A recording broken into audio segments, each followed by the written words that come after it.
210 million years ago, Acrocanthosaurus was the alpha predator ruling North America. But then, it just vanished. What happened to it? Well, this all-American killer disappears. And unfortunately, it disappears into what's currently a mystery zone, a twilight zone of dinosaur history. We don't have rocks of the right age with dinosaur fossils to show Acrocanthosaurus disappearing. If Acro was such an amazing hunter, why did it die off? This massive hypercarnivore may have been outdone by other predators. One of the greatest threats was a small but highly aggressive and vicious thief called Deinonychus. This was a very, very deadly predator, even on its own. It's a very smart animal. It's got a very, very, very large brain. Also, recently discovered, it had an extremely good sense of smell. They have kind of short and stout legs for their size. But what they lacked in speed, they made up for in agility. This guy could turn on a dime. A fully grown Deinonychus is less than 10 feet long and weighs only about 150 pounds.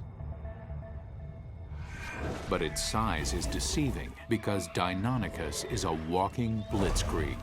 It's got lots of sharp teeth, it's got lots of sharp claws on its hand, and it's got a particular special adaptation on its feet, which made it a very deadly predator just on its own. If we look at the killing claw of Deinonychus, it looks pretty darn impressive. But an important thing to remember is that this is just the bony part of the claw. If you extend it out maybe 30%, that gives you a sense of the size of the actual claw that would be used to pierce into the flesh of the unfortunate victims of Deinonychus. It could stand back on one foot and use this counterbalance to keep it oriented properly without falling over, so it could strike in with those arm claws and especially with that foot claw. And Deinonychus could hit Acro where it was weakest, its unborn offspring. Acro eggs could be a prime target for this wily predator. It probably would be able to go after those eggs and eat them so long as mommy or daddy Acrocanthosaurus weren't around to fight back.